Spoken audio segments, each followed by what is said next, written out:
It's Loving the Strange with Carrie Jones and Sean Farrar. Loving the Strange, a podcast for weirdos and those who want to be weirder. Embrace the strange. New episodes every Saturday, live streaming Fridays. Loving the Strange. Check us out. Hey, welcome to Loving the Strange. Hello, baby. And it's a live podcast in honor of October, where we're going to start a month-long, hopefully, series of spooky things. Hopefully. We got October is actually a 5 Saturday or 5 Friday month, so we missed the first one. But that's all right. If we do these 4, then that still constitutes a month, right? I think so. It does for us. We make our own rules here. Heck yeah. It's all about making our own rules. And this spooky one is not about Sean or me, although we are a little spooky. It's actually about spooky objects. Possessed bunk beds, possessed dolls, plantation mirrors. It's all about creepy things like that. And we're going to try wicked hard not to cough throughout the podcast. We'll try.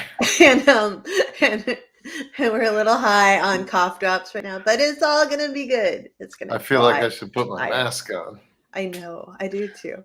But Dee is here and Doug is here. Hey Dee. Hey Doug, it's good to see you. Sean, do you have a creepy object story? Also, if any of you have creepy object stories, please feel free to share. Do you mean to have a personal one? Like a spooky or a creepy one? Like, is there like any object? Personal one, I mean? Yeah. Like one I didn't look up online? Yeah. Oh, not really. No. But I always say no.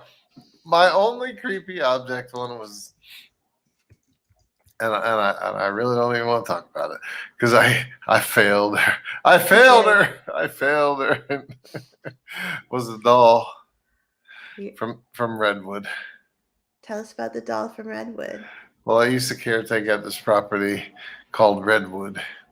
And the owners cleaned out the attic one time and they asked me if I would take all the stuff they wanted to throw away to the dump. So as I was loading it up, I came across this really old, moldy, nasty looking doll. Oh, that's insulting. It was. But Don't talk about your woman that way, man. Don't talk about it. But when I picked her up to throw her in the back of my truck, I felt like I just couldn't. I wasn't going to take her away from her house. So, without telling the owners, I took her back in the house and I took her down. I took her down to the basement and put her on the workbench in the corner against the wall where she sat for like 2 years. And I used to talk to her every time when I was doing my house checks and I'd go down in the basement, I'd talk to her. and did she talk back, baby? No, she didn't talk back. She never moved. She probably wasn't haunted, but even if she wasn't haunted, she really didn't want to leave that house. But I'm sure she's gone now because this year the house was sold. And the family that owned it for almost 60 years lost it. And the doll has moved on. In more ways than one, maybe. In more ways than one. Come to think of it, I bet, what do you call it? Where they take the trash, like the big giant, the landfills. I bet landfills are haunted as hell. But there's nothing cool for the ghosties to do, like in a landfill. They just got to come out and dance around on the smooth mountaintop, I guess. Get high on methane gas. The smell of old potato peels. Yeah. But think about how much haunted stuff gets thrown away. How many Ouija boards end up in the dump after they scared the crap out of some kids or adults? Most people burn them. In my family, you burn the Ouija board after it freaks you out. How many cats get shoveled up off the street and thrown into a dumpster? Okay, that's rude. I'm just saying, all these things. But remember that story from another podcast about that doll the frozen Elsa doll, and it kept coming back to the family over and over and over again after they tried to throw it away. I know, that's why ours is still in the closet. I know it is. So maybe they don't really get to go to the landfill. Maybe they climb out of the landfill and then they come back. Maybe they never. The haunted things really aren't there. The doll should come back here then, not go to Redwood. No, the doll should not come back here. It could be why? No, because look, I don't want a haunted doll in my house. I brought the pictures here. They didn't do anything. Sean brought these really creepy clown pictures from Redwood. Only one's a clown. It's all clowns to me. They're creepy and they have a very bad vibe about them. They're so cool. They're like so creepy. They're like folk art. I'm gonna go up in the attic. Can you talk for a minute? I'll show everybody. Are you really gonna go all the way up in the attic? No, I won't. All right. Maybe you can for next time, baby. Maybe. They're so I really kind of cool. want to keep the clowns in the attic. Well, I tried, but you figured out how to open the door, baby. So, anyways, you're not even going to acknowledge that? I don't understand what it. Keeping the clowns in the attic? Clown? No, you. Honey. What, baby? That's just mean. Okay, ready? But you're not the scary clown. You're the funny clown. I thought you learned your lesson about hurting my feelings. You're not being. I didn't mean to hurt your feelings. Now you're talking about locking me in the attic. No, it's not locked. You don't lock. Oh my gosh. Okay. Anyways, I have when I was a kid, I had this seance at my house, which I've mentioned before. And it was like 6th or 7th grade summer. All the theater camp kids went back to my house because my parents worked because I was the poor kid. And why are you laughing? Because there's a problem right there. Theater camp kids doing the Ouija board. Holy Moses! It wasn't a Ouija board because I wasn't allowed to have a Ouija board. What was it? A pencil, and it was called ghostwriting. And ghostwriting is where you're supposed, like the spirit, just like the. That woman does on TV. Anyways, for those people who don't know what that woman does on TV is, it's basically the spirit is supposed to come down and take over your hand and write words or draw things, and you're a conduit for what it's telling, right? So we had a seance, and my aunt, who's now dead but was really cool, had given us a necklace from some country that she was traveling in. It was a stone necklace and it was a face. And everybody thought it was creepy, so we brought it to the seance. And so we were doing the automatic writing, the pencil caught on fire, and then this guy, also a theater kid, put on the necklace and refused to take it off. And another kid was like clutching him, trying to pull the necklace off, and he would not let this necklace off. And he was a theater kid. Yeah, but he was acting better than I have ever seen him act all throughout grade school and high school. Like, he was supreme. He was doing role of possessed boy so well, and he was like creepy, and he was like emitting like this really negativity, and all the rest of us were like, take it off. And so finally this other boy got it off of him. We all run outside. Other details that are very creepy are like the curtains in our giant picture window were shut, but they had been opened at the start of the seance. Stuff like that. Super cool. We all run down outside, and one of the kids, the other boy, throws the creepy stone face necklace into the woods between. There's a stone wall, then woods, and then Hardy Road where I lived. And it flies through the air in a beautiful arc and lands in the brush. And the other kid, necklace possessed theater boy, goes running in trying to find it. No one can find it. Like, I never found it again. Ever. Really? Mm-hmm. Dang, I bet it's still there. Let's go look. I would go look, but I imagine it be under decades of leaves and creepy. We can find it with a metal detector. It was a rope and a stone, though. It must have had some metal on it, unless it had a hole drilled through the stone. I think it did. It was really creepy. It was very creepy. Regardless, was Necklace Obsessed Theater Boy, was that Matthew McConaughey? No, I didn't grow up in Texas. I'm sorry, honey. I'm so No, I'm sorry. saying you said he had good acting skills all of a sudden. Only that day. That was my joke. Like, One of those kids ended up being a real actress. Another one of those kids had like toured already, like professionally. It was real theater kids. Like they were super yeah. theater. Yeah. Like I don't know why I was in that group of people. And Other you than lost a theater kids. pencil and a necklace out of the I deal. lost a pencil, a necklace, and our coffee table got a burn mark on it. Oh, did your mom get mad? She was like, "Were you smoking?" And I was like, "Smoking?" Like she thought I had somehow like smoked cigarettes. She probably thought you were smoking weed and the seed popped out because back in the day, weed had seeds in it. So the seed would have popped out and landed on the table and put a little burn mark on it.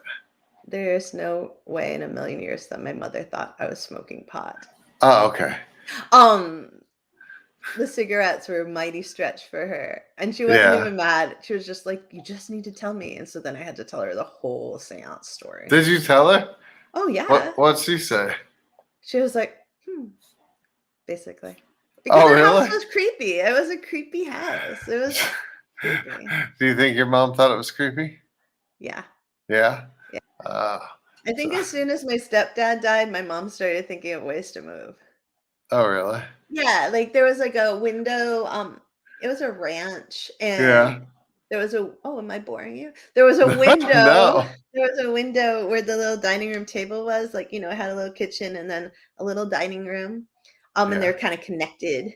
And like my dad built it in like the 50s or something. So it's a really old-fashioned ranch. But you could not, like, my mom couldn't sit at that kitchen table without pulling the shades and the curtains. Because it just always felt even like in the daytime? Sometimes in the daytime, but always at night. Like the moment the sun started setting, my mom would be like, whoop.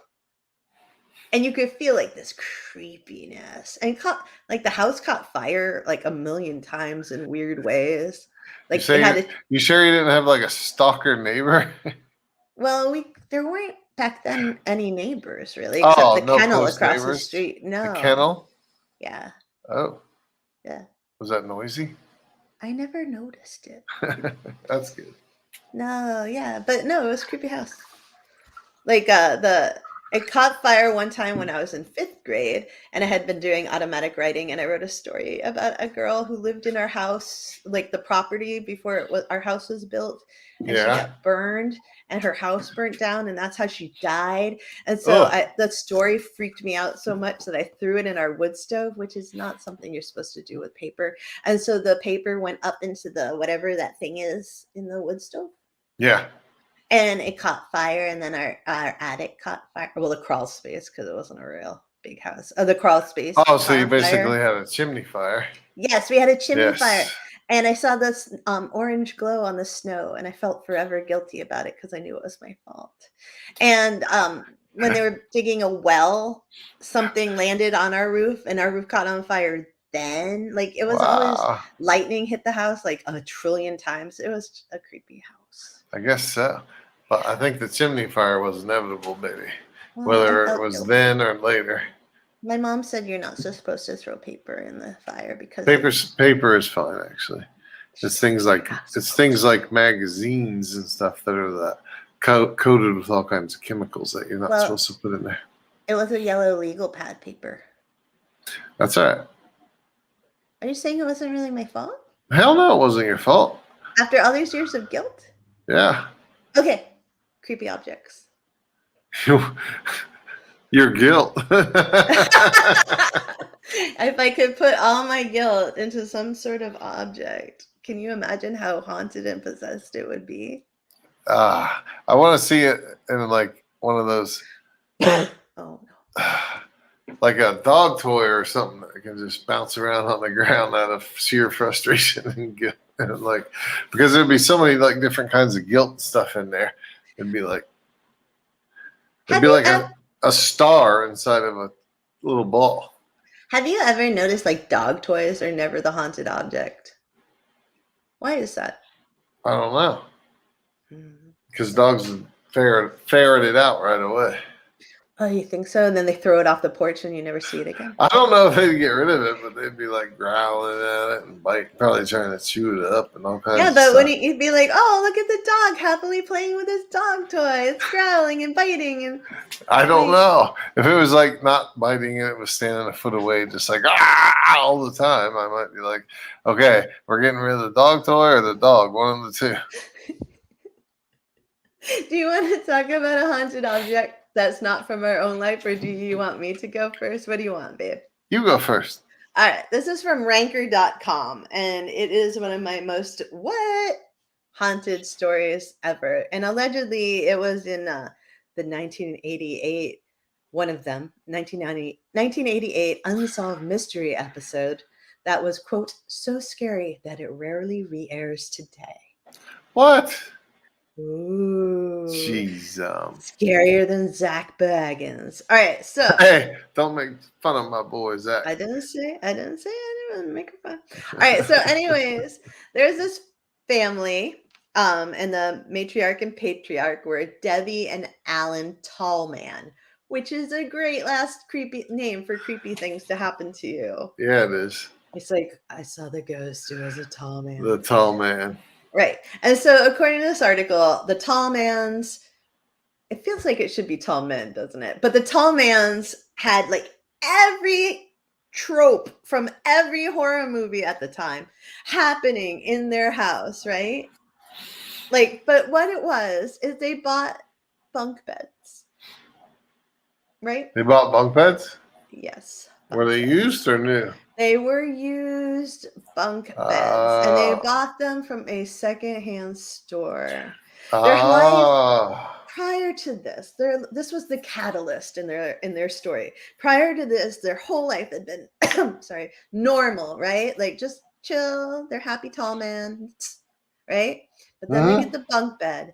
They bring it home. And all of a sudden, the doors in the house are opening, the doors in the house are closing, a chair is occasionally like not where the chair is supposed to be and it's moving. And then it gets better because the kids, the tall man's kids, see an old woman. She's got long black hair and she glows. And like, sometimes they see her, sometimes they see her in a glow, but both of those things, and sometimes they just see the glow, but it roams around their room. Yeah. That's creepy. It is creepy. All right, so then I have one question real quick. I'm not going to know the answer. I don't think you are, but I think it's valid. Okay. With that used bunk bed, did they also get used mattresses? I don't know. That's gross, babe. But I think used mattresses have a higher probability of being haunted than a bunk bed. Anyways, go ahead. In the picture of the bunk bed, there's no mattresses on it. Well, it's just like an unused bunk bed because so it got creepier, right? Because whatever was happening seemed to start fixating on their youngest kid, Danny, right? And Danny was a lot more scared about what was going on than everybody else was, right? And he was just like, we need to move out. We need to move out now. I am Danny, right? But eventually the dad's like, I am really sick of this. And so he screamed and he says, leave my kids alone. Bother me instead. The problem with this for me is that if this was happening in our house, you or I would have screamed that like the very first day. Like it took him a while to scream that. Yeah.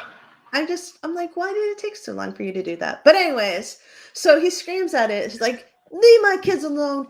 Bug someone older and wiser, whatever, taller, because they're Tallmans. And so apparently the ghosty thing was like, all right. And the very next day, Alan's in the house, and from the garage, he hears a voice, and the voice just says, come here. Who's right? So Alan is a brave man.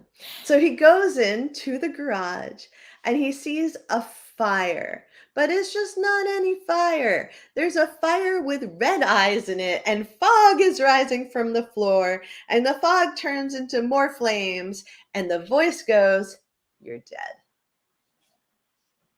What? Yep. And then? And then somehow these people were cool enough to have a babysitter, which is something we can't even do. But they're cool enough to go have a babysitter, and they're like, "Okay, here, babysitter, the kids are here with you in the haunted house with the haunted bunk beds." And the babysitter's like, "Yeah, I don't believe in anything. This is all BS, like blah, blah, blah." Super skeptic, right? Mm-hmm. Doesn't care. They tell her, a house is haunted. They don't care. They're like, "That's, not true. It doesn't happen." But that same night, the babysitter sees the fog and the flames. What? Yeah. And Wow. so then they're like, "Okay, other people are seeing it." And somehow other people seeing it was like, "We're moving out." Right? Mm-hmm. But the thing is that like it all happened probably not because of the house, but because of the bunk beds, because it was like the timing was so perfect. It does seem that way.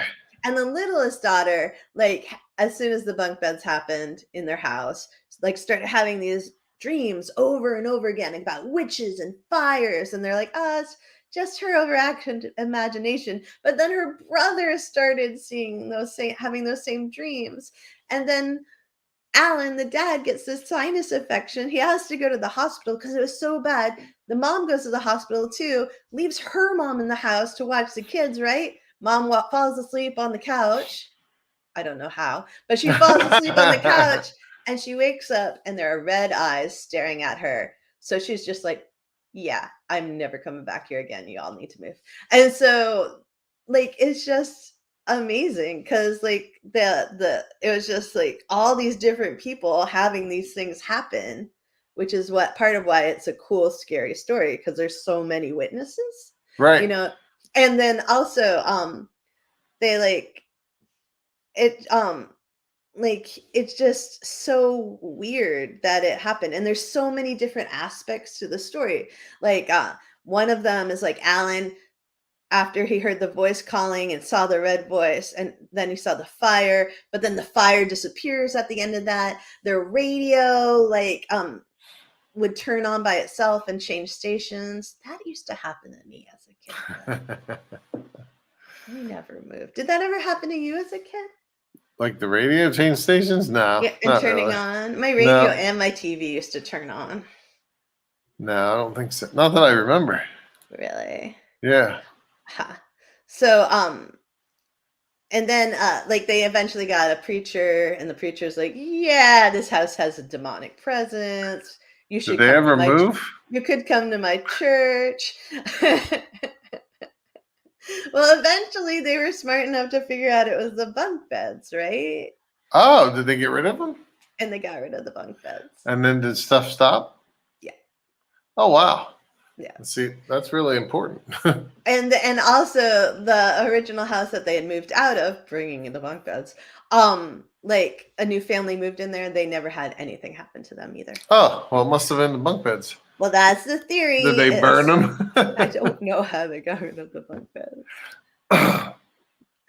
Doug says mattresses are okay if you use those protective covers.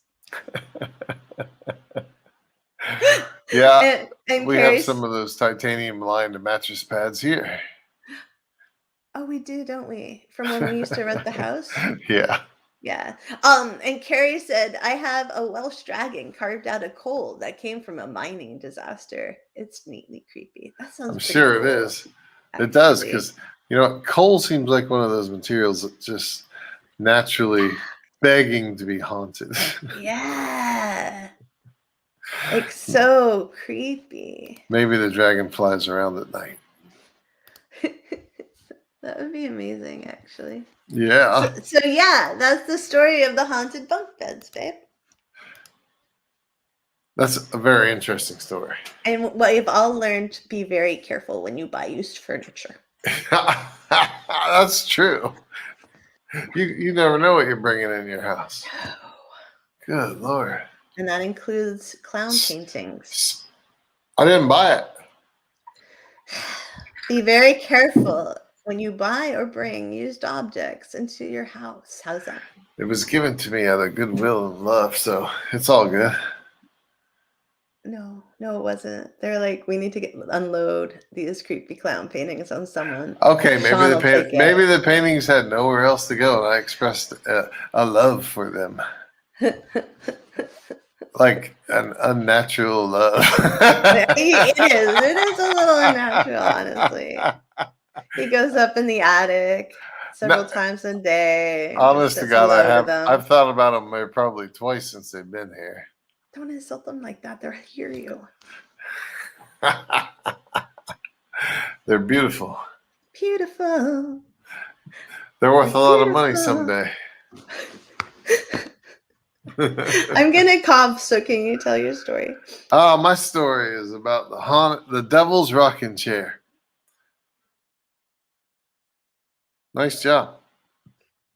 Thank you. Sorry, I had to suppress a burp. So. Oh my word. Okay, so you didn't have to tell everybody that. This is from dummies.com, which is probably one of our favorite sources for the quality. No, it's the I believe it's from the book series. Like Ghost Hunting for Dummies, the one we have by Zach Baggins. We do have that because Zach Baggins is the one that wrote this article. So. Are you serious? Yeah. This is a Zach Baggins heavy podcast, baby. Because we know we all love and watch Ghost Adventures. Dude, bro. What? Bro, dude, bro. Oh, yeah. We do watch it. See, that's the dialogue right there. Yeah. I'm feeling really angry.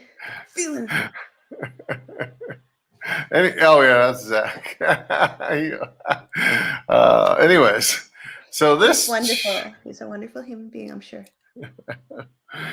This was a chair that sat in his family's house in the 1950s. Well, that's when the family inherited it, but it didn't start giving them trouble until the 1980s.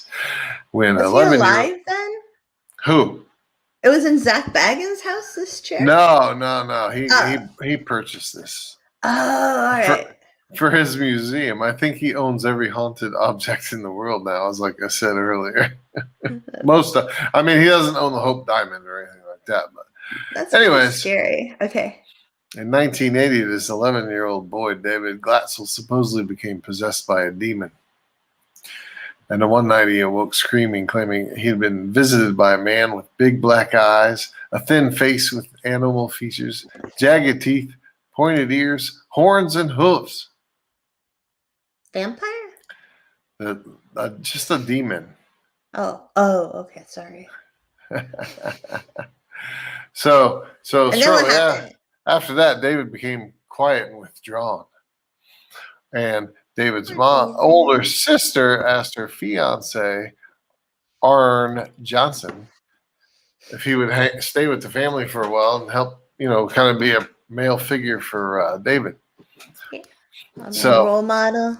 Yeah, a role model, and he did, and he tried, but David's nightmares kept getting worse, and pretty soon he started saying he was seeing the man during the daytime, and the demon man was always sitting in this rocking chair, rocking, and nobody else in the family ever saw him, but they did see the chair moving of its own accord. Oh, really? Supposedly, the only other person to see the demon was Lorraine Warren. Oh, do you want to tell people who Lorraine Warren is? Well, Ed and Lorraine Warren are like the front runners, the pioneers of ghost adventuring and investigating. Yeah. They also did the Amityville Horror House, right? I don't know. They were the Conjuring people. Yeah, that's right. That was Annabelle the doll. But anyways, they came the dolls, baby. Yeah, they came to the Getzel's house, and because the parents called them, and they started making regular visits there, bringing more priests, and there was a number of exorcisms, and during one of them, the final one for David, the demon left him and supposedly went into his sister's fiance. Oh, I know this story. Yeah, and the fiance This is a terrible story. Eventually ended up stabbing their landlord to death with a little pocket knife. And then he became the first person in America that ever had the defense of demonic possession allowed in a courtroom. Which is amazing. Yeah, it is. How did that end up? I can't remember how it ended up. I'm reading it right now. Oh, well, I should have read it. He refused to accept the plea of not guilty for the demonic possession. That's the judge. Oh. He went to prison for first-degree manslaughter for a 10 to 20-year sentence. He only served 5. That's not very long. The poor landlord's family. He still married David's sister after he was released. Really? So they all must have believed it was demonic possession then. Oh, probably. Because of everything that they had been. Because, I had to shorten the story a lot. I'd be here for the whole podcast reading it. But yeah. So that's the story. So now supposedly anybody that happens to sit in that chair, which is in Zach Bagans' museum, will suffer incapacitating sciatica or abnormal back problems. Really? Some so bad they required surgery. So why do people sit in the chair then? Well, I don't think anybody does anymore because he's got it safely displayed. So it can't affect anybody. Oh. But for a while, it doesn't say it in this article, and I believe it's the same thing. Or maybe it's a different chair, but there was a supposedly haunted chair in England. Oh, it's a different chair. I know this one. I have it. You know it? Yes. So about it being in a museum? I don't know about that, but I know that there was a chair, and it was called the Killing Chair of Thomas Busby. Yeah. Which is so sad because Busby was a beloved children's book character. Anyway, in June of 1702, according to the lineup.com, there were these 2 guys, right? Yeah. One guy, they're having a little argument, right? And one gets, I don't know. And they're having a hard time. So one gets bludgeoned to death. The other gets tarred, feathered, and hanged. So basically, the guy who was hanged bludgeoned the other guy to death. Okay. Because they were arguing about the hanged guy's wife. And the hanged guy's wife, right? Yeah. Was also the father of the guy's who was killed. How can a wife be a father? The son of I don't know. It's very confusing. So he kills his father-in-law. So he's a son-in-law, right? Yeah. And he's like, okay, bludgeoned my father-in-law to death, whatever. And so he goes and he sits in his favorite chair. And it's not like a chair in his house. It's a chair in this nice little inn close to the murder. And eventually the 1700s police department, I guess, finds him there, right? And they're like, hey, Thomas Busby, you need to come with us. And Thomas Busby's like, no, I'm not leaving this chair. And they're like, you got to leave this chair. You just killed your father-in-law. Come with us. And he's like, no. And so they have to force him up out of that chair at the end, right? And when he goes to trial, he's found guilty, right? Mm-hmm. They hang him at the closest crossroads. But before he died, Busby's like, I curse my chair. Anyone who sits in my chair will meet their death. And allegedly, at least 63 people have had untimely deaths. That is the one I was talking about because it was a bar stool, basically, like a bar chair. And it was the one he always sat in. Uh-huh. And actually, the version I read said they were fighting because the other guy sat in his chair. I don't think that's true. Okay. Regardless, they're just making the story cooler. Maybe. But anyways, supposedly that chair ended up in a museum in England. And to prevent anybody from sitting in it, they displayed it by hanging it from the ceiling.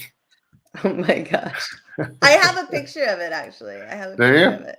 Yeah, it's pretty cool. It's definitely hanging from the ceiling. Is it? Yeah. Can you show it? Oh, yeah, probably. Hold on. Keep talking for people. You were so excited. You were so excited. I thought you were going to show it. Oh, no, but I can, I think. Hold on. New Chrome tab. Here's a window. Is it this one? Let's hope it's this one. There it is. Can you see it? No? Is it the big thing there with the slats on the back? Yeah, man, that's the chair. That's a friggin' chair, all right. Wow. That's like, you can drink as much as you want. You'll never fall out of this bad boy. Yeah, it's a scary looking chair, man. Dang. It's like, yeah, it's a chair of strength, like it sure is. I can see him hanging on to those like arms and like the spindles and like just refusing to let go. But Man. you kind of imagine that with all the cops lifting him out and everything, the chair would have gotten a little damaged and banged up on the floor, but it looks maybe not. Maybe they just pick up the chair and took the whole rig out. I don't know. That's what I would have done. I don't know. But yeah, that's the scary chair. Yeah, that's the story I was talking about. That's funny that the two versions are so divergent. Different. Yeah, that's not cool. I have a locally sourced news story. No, you don't. Yeah, I do. Really? Well, it's in our state. I'd love to hear it. All right. So recently, and you're going to have to go with me here because the haunted object is a gravestone. Good enough. All right. So the Boston Globe just wrote about this yesterday, and my friend Sarah Fox sent it to me. Yes. So Westbrook, Maine, which is in southern Maine near the big city of Portland, for those of you who are not Mainers, has had a plethora of weirdness happening there. Really? Yeah. So, and the thing is that so now people are starting to call it the Bermuda Triangle of Maine. Really? Westbrook, yes. Did you say? Westbrook, Maine. Jeez. Right? And they're all like, how can one town make a triangle? I don't know. Maybe it's a triangular shaped town. Anyways. All right. So the first thing that happened there, right? And if I quote anything, all our quotes are in the podcast notes, but this is by Steve Anier, and it's from the Boston Globe. The first weird thing that happened, right, was a monstrously large snake that was supposed to be living in the Penobscot River. Yeah. And that was back in 2016, and everybody was freaking out and searching for it because it was like they found like this huge snake skin nearby. Yeah. Just like massive. I don't think they ever found the snake, but it was enough. Huge snakes don't live in Maine. So like this was a big deal. Right. The next thing is that Westbrook had a massively large ice disc in that same river. And like everybody went and they like would look at the disc. Our friend started making his own ice disc at Toddy Pond for a party. Like it was this huge, perfect circle of a disc, right? Yeah. And like people came to look at it because it was so weird and curious, right? And then last year there was a landslide. And like 2 entire acres of soil ended up in this river. If you live in Maine, we are not a place that gets many landslides. So that was also like, what? All 3 of those events, the same river? Same river in the same town, right? Yeah. And so then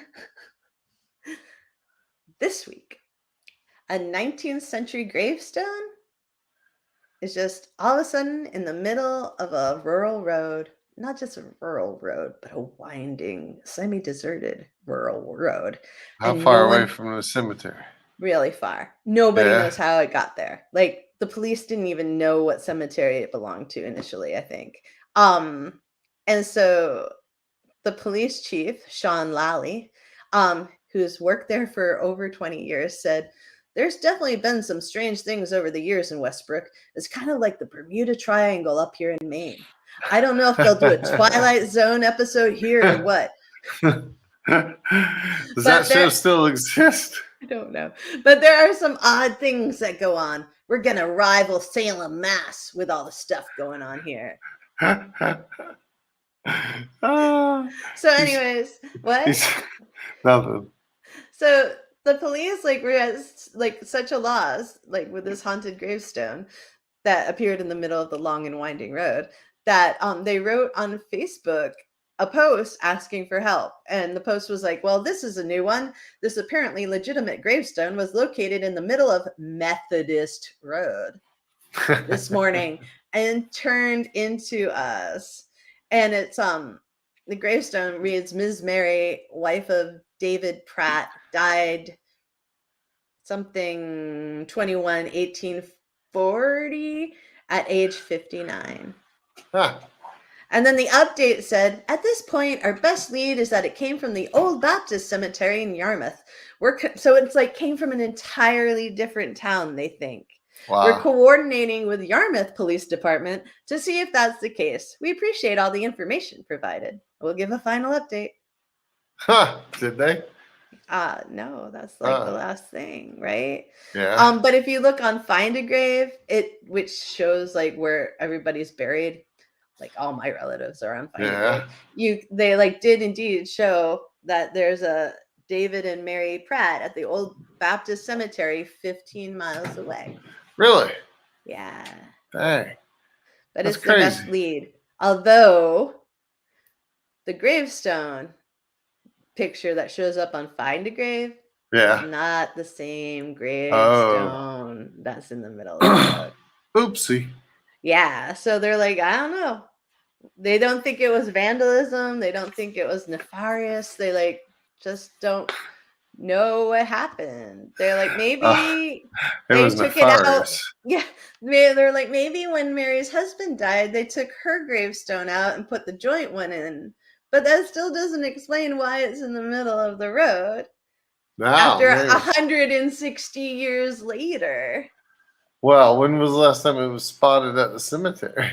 Well, they don't know. Yeah. So it's pretty weird. And that snake skin was 10 feet long. Really? Yeah. I know you love snakes, so there's no Maine snake that's anywhere near that for sure. No. And people allegedly saw the snake, which people said was as long as a truck. It must have been an escaped pet.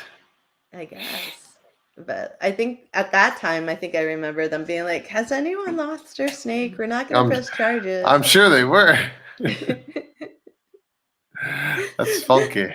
They had a day-long festival in honor of the snake, by the way. They did? Yeah. I'm sorry we didn't go. Dang, I think Respect's just trying to make some money. It does feel a little. Because it's the police chief. Remember that there used to be a ghost hunting show that was this police sergeant invited them to this town. Remember that? Yeah. That was the guy who used to be with Zach Baggins and some lady. Yeah, that's right. Wow, how's that for recall? Good job. And then my favorite show was Ghost Brothers, but okay. I know it was. It was a good show love too. That show. Okay. Yeah. Yeah, but it does seem hey, let's get some publicity for Westbrook. It's the next Salem. It could be quite the tourist industry. Hey, good job. Jenna said, I doubt they'll ever top Salem, but that's lasting karma. But Maine has always had dark pieces and a creep factor. All of New England has its tales. Yes, we do. Yeah. We are a creepy place. Including my house on Hardy Road in Bedford, New Hampshire. Everywhere's a creepy place. Especially inside Sean's brain. Oh, yeah. Super creepy. Good joke, zing, though, baby. Zing. There's no zing when it's the truth. Do you have a story about a creepy object, baby? Sure. I have a story about Robert the doll. Oh, gosh. Not a doll. Oh, my God. How did I end up on another doll? You're all about the dolls. I didn't do that on purpose. Uh-huh. It's because your brain's a creepy place. The life-size straw doll had been a birthday present for Robert. Wait, honey, tell people what you're quoting from. I'm quoting from all of my stuff is from dummies.com. Oh, okay, thank you. All of it. All right. The life-size straw doll had been a birthday present from Robert Eugene Otto, or Gene, as his family called him, and the young boy loved it. It was given to him by his grandfather, who bought it while on a trip to Germany in 1904. And we know those were very haunted years. Dressed in one of Gene's sailor suits, the doll became his favorite toy. He took it everywhere and began calling it Robert after himself. Soon things became a little strange. Wait, so he named the doll after himself? Yes. My mom did that when she was alive with her cars. Really? Yep. That's kind of weird. I know. Naming stuff after yourself. It's like, what is that, egotistical or? It's like what Alexander the Great did. All those cities named Alexander. Just saying. Well, that's different, man. Although I wouldn't name anywhere Sean. Welcome to the great city of Sean. That's right. Shaun of the Dead. The story says that Otto and their servants would often hear Gene in his bedroom having conversations with himself in two different voices. On many occasions, the family was awakened in the middle of the night by Gene's screams, only to find the frightened boy in bed, surrounded by overturned furniture and scattered toys. Gene, being the smart boy that he... Gene's the kid, the real human kid. I thought he named the doll Robert after himself. His name is Robert Eugene Otto. Everybody called him Gene. All right. So Gene, being the smart boy that he was, claimed that it was Robert who had messed up the room. Yeah, that's smart. When things moved across the house and where toys are broken or lost, Gene always stated that Robert did it.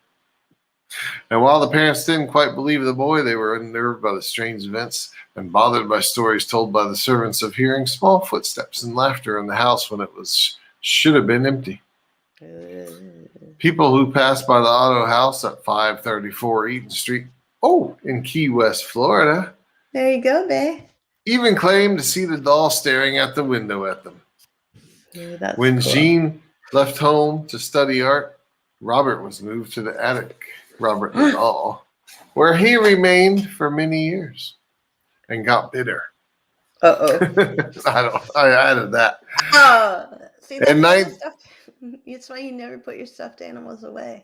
I know. Just keep them out, yeah. One night we're going to wake up and our attic's just going to be pounded, because there's so much crap up there. Dude, that's so creepy. That's right. We have the Elsa doll downstairs so we can send her up to quiet all the other stuff. Oh my gosh. This is terrifying. In 1930, Gene married Annette Parker in Paris, and after his parents passed away, he moved back to the house in Key West. He retrieved Robert from the attic because he was crazy and really missed him. I added that too. And returned him to his old turret room on the second floor, which he had turned into his studio. There are many tales in Key West about Annette's disdain for the doll. That would be Gene's new wife. Conflicting rumors are still told, some alleging that she died from insanity after locking Robert back in the attic. While others claim that Gene died with Robert at his side. What we do know is that Gene passed away in 1974 and his wife died 2 years later. Well, so Gene died. She put Robert back in the attic. And then he came down like Chucky and had his revenge. That is no.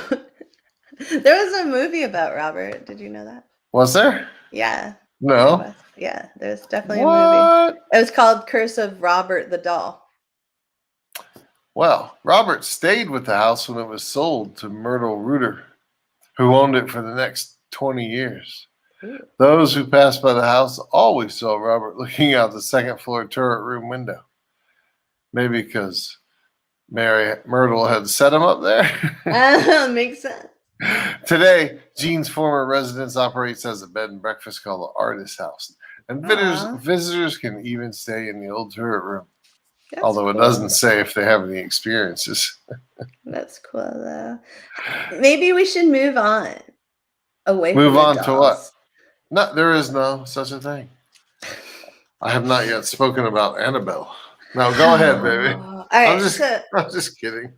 So there's there's this very famous actor called, his last name was Rudolph Valentino. I've heard of him even. Yeah, and that's how famous he was. He not Matthew McConaughey level of famous, but pretty close. So, Yeah. anyways, he had this ring, and it was a very, very austere ring. It wasn't like woo glam or anything. It was silver. It was simple. Honey, you're making so much noise. And it Oh, I'm had sorry. a semi-precious stone in it, right? And he saw it, and he just had to buy it, right? Yeah. And I think he saw it somewhere in San Francisco. And he's like this amazing movie star for the time, like just huge thing. And he like died really soon, like at the age of 31, and he was wearing that ring, right? Yes. He died because he had a surgery for bleeding ulcers, and it just didn't go very well. 100,000 people mourned outside the funeral home. It was a big deal. So they take his ring off and they give it to his lover, who is an actress named Pola Negri. And she was like one of those vampy, really sexy actresses. And she, boom, falls ill. Like, boom, I'm super sick, right? Yeah. And as she's recovering, like her whole career stops, right? Like I don't know exactly why, but she like just loses her whole like everything. She was out And of the game. yeah, and she's just like, you know what? I don't want this ring anymore. I'm going to give it to this young guy who's a singer named Russ Columbo. So she takes off the ring. She gives it to Russ, right? Mm-hmm. Part of the reason is like, because he reminds her of Valentino. And then Russ gets shot to death.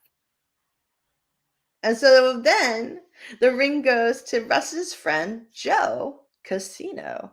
Casino's like, I don't know about this ring. And he puts it under some glass, right? But then he's like, ooh, I'm tempted. Ooh, I'm tempted. I'm going to put that ring on. I'm going to put on that ring.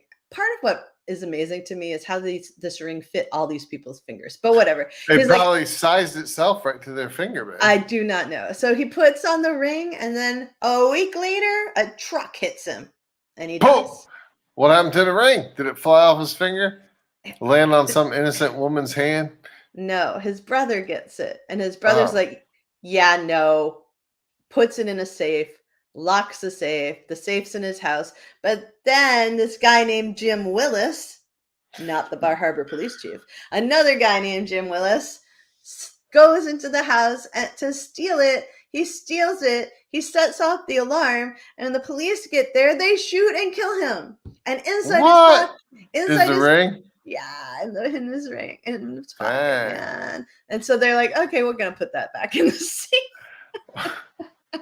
That's crazy. Where's the ring at now? So then this director named Edward Small took the ring out because he wanted to make a movie about Valentino, right? Yeah. And so he hires this actor nobody knows of at the time, I guess, Jack Dunn. He's like, you're going to be Valentino. Here, wear the ring. 2 weeks later, Dunn dies. Dunn die? What? Dunn dies of a blood disease. Died? He done died. So now it's in a vault in a bank somewhere. Really? Yeah. Sounds like it better stay there. I think it's a pretty amazing story. Okay. Doug Marshall said, I take offense to this, Valentino was a bigger star than McConaughey. Let me just ask you this one question, Doug. Did Valentino ever do Lincoln car commercials?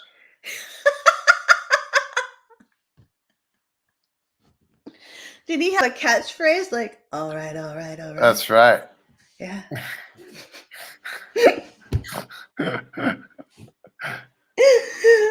Jenna said that she thought her dad was the only one to know the tale. I'm assuming the tale of the ring, which is such I would think tale. so too.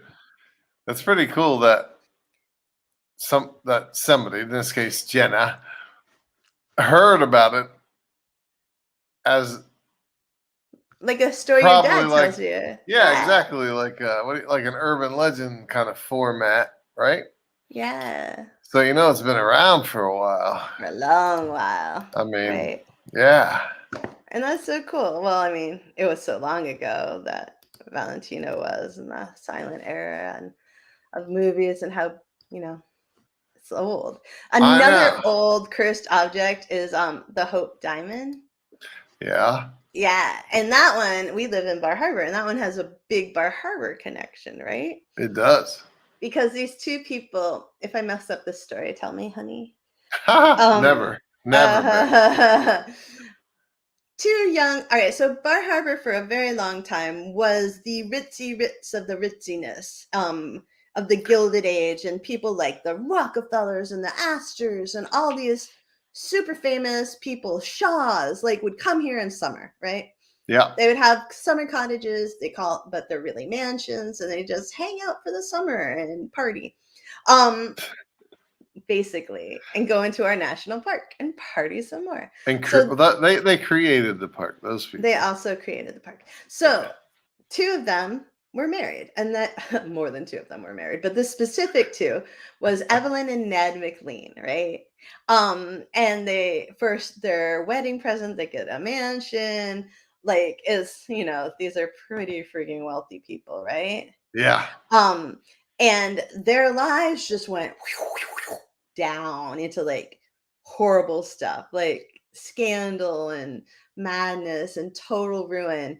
And everyone thinks that it happened just like the ring, coinciding with their ownership of the Hope Diamond, right? So basically these two people are married, right? They're like, Yes. yay, we're happy. And they fall in love, but then Ned starts like, he's always been a big drinker. So Evelyn, even though he's super wealthy, is like, I don't know. I don't know if I should marry you. I don't know if I should marry you. Then she finally gave in, right? They elope, go to Colorado. They have a 3-month honeymoon in the Europe and in the Middle East. Their parents give them $200,000 in 1908 for it. And they like just go through all that money so fast that they can't even pay for their hotel in Paris. That fast? That fast. They Holy go crap. back home to DC, blah blah blah. But they summer up here, right? Yeah. They're best friends with like President Harding. And Ned turns out to be this horrible influence on that president. And it is in Paris in 1910 that they first see the diamond, right? At the time, it was the most expensive item. Like, I think the branding was, it's the most expensive item you can hold in your hand. Now it's worth like over $200 million. So it's really? it's a big deal thing. So Cartier, the famous jeweler, sold it to them, but he told them about the curse, right? And the curse is that the original Frenchman the merchant stole the diamond from the eye. Some people say the forehead of a statue of a Hindu goddess, right? Ooh, And bad then move. and then allegedly some wild dogs ripped him apart, as they will. And so then it ended up being a Princess de Lambert's, I think, diamond. And then the French mob beat her to death. And so then Marie Antoinette owned Took the it. diamond? I don't know what happened. But Marie Antoinette owned it for a while, and she didn't do very well. And then a sultan bought it, and he lost his throne. And then his concubine wore it, but she died super young. But all those stories are BS. Like, none of them are true. Yep, they're all fake. They're all fake, but there's allegedly still a curse on the diamond. The only person who really had the diamond out of all those people, or who like actually, died horribly, was Marie Antoinette. Really? So, yep. So they buy the diamond, right, for $154,000. He is at this time the managing editor of the Washington Post. Evelyn takes the stone. She's like, let's have it blessed in a church. And as that's happening, lightning hits a tree and it falls across the street. And she's like, I don't really believe in this curse, but she refused to let anybody else touch the diamond. Yes. the only living creature that she liked that she'd let touch it was her dog. What? Her dog would wear it at parties sometimes. Oh my God. So then the diamond, right? Like Ned's mom, like the whole time, she's like, do not buy this diamond. Do not buy this diamond. And she dies like a year within the time they buy the diamond. Really? But I kind of feel she was probably like, what a waste of money, because she knew how they went through money. But anyways, she dies that year. Evelyn's dad dies that year. She becomes addicted to morphine. Ned drinks more and more and more and more and more and more and more. And he's like so shaky because he drinks so much. He has to wear a sling. Really? Like, because his hands are so shaky. Evelyn's mental health just keeps going bad and bad. She hallucinates. People come to her party. She has no idea who they are. Ned builds like like an in-house sanitarium for her. Yeah. On the top floor or attic of their mansion.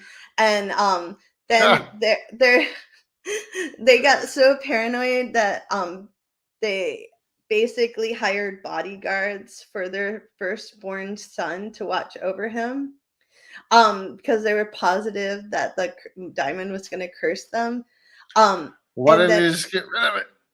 I don't know. But when he was 9, he slipped away from his bodyguards, ran into the street, and got run over by a car. And died? Yeah. Oh, damn.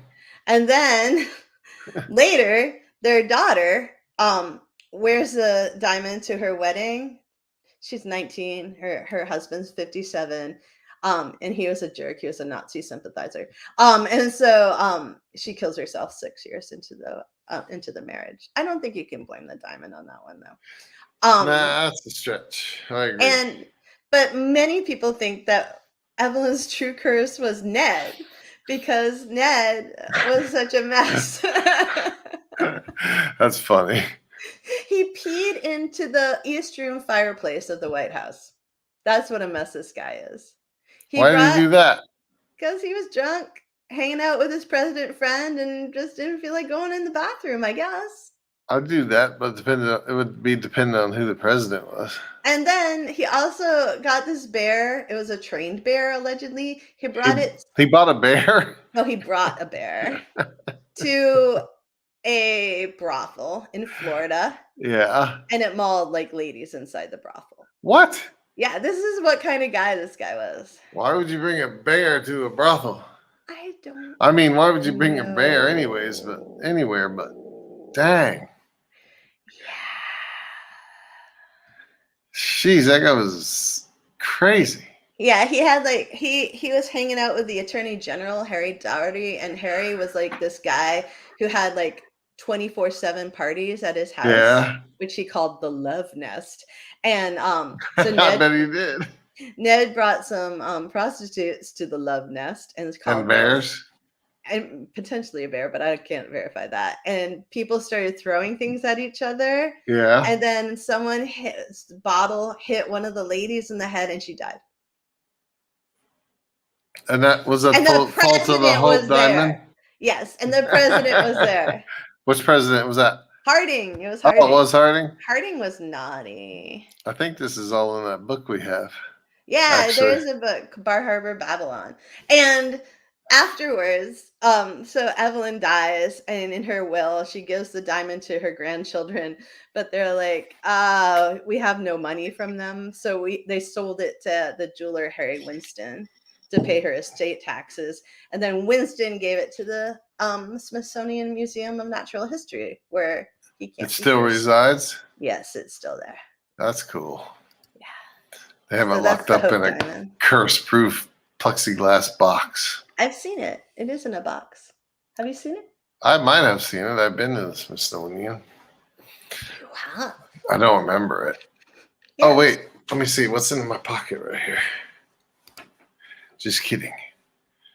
Oh. I'll steal that in a heartbeat. The gem is... I would steal it. No, don't go the way of Ned and Evelyn. Oh, I wouldn't have it long. I'd sell that thing. Oh. Sheesh. Well, if it's Valentino's ring, you wouldn't be able to sell it quickly enough. Let somebody else hold it. You'd be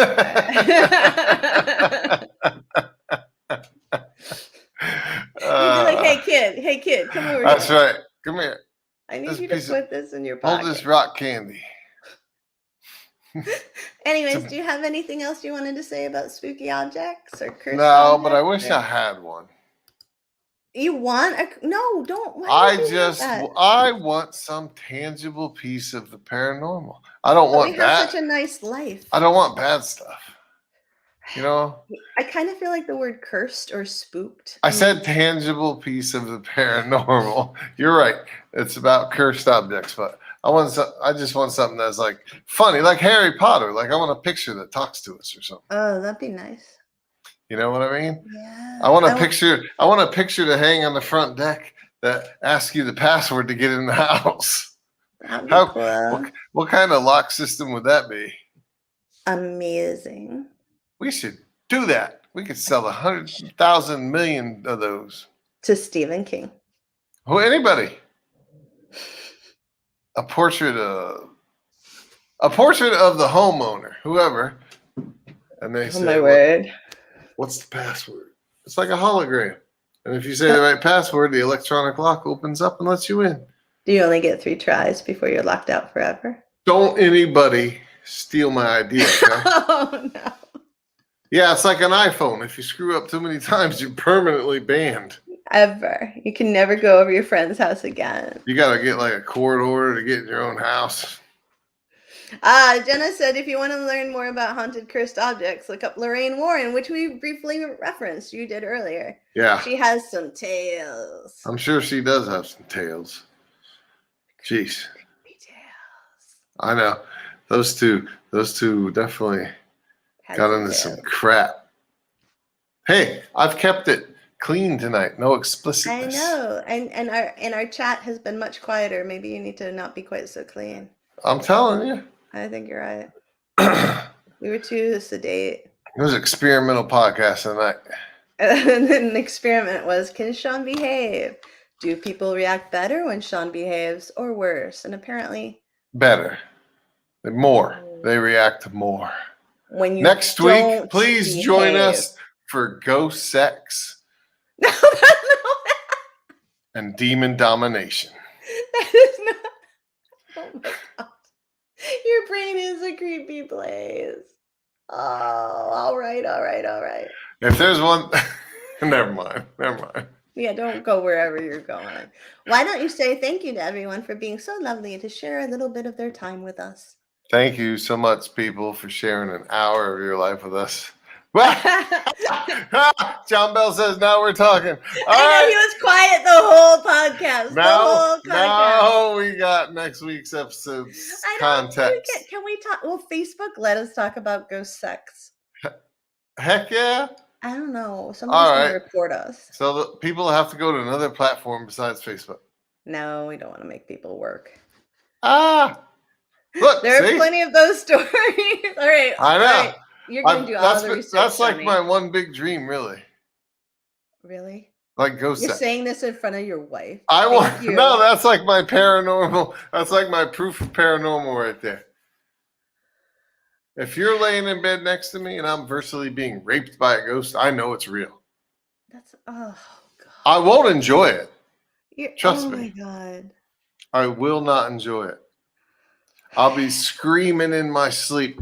Stop it, I'm married.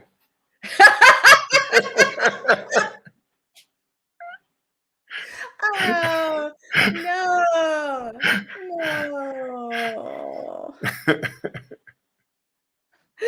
Oh, Jason, I believe Anna Nicole has said that she had sex with a ghost before. Nicole Smith.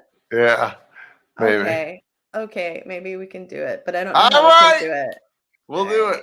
We don't have to use explicit words, or we don't have to be really graphically detailed. That's still going to be hard for me. He had the biggest ghost car I've ever... No, never mind. Okay. Hey, everyone. Thank you for listening. We're going to leave now before we get explicit. Yes, because Sean just went right there. Right there. Right on my subject. We're so worried about next week, but here we go. Hopefully here we go. Bye. Have a great weekend. Have a great weekend, people. I hope you all got Monday off for a holiday. Yay. Boop. Boop. Thank you for listening to Loving the Strange. Please be sure to like and subscribe. And remember, embrace the strange. New episodes every Saturday, live streaming Fridays. Go get your strange on, friends. Thanks for listening.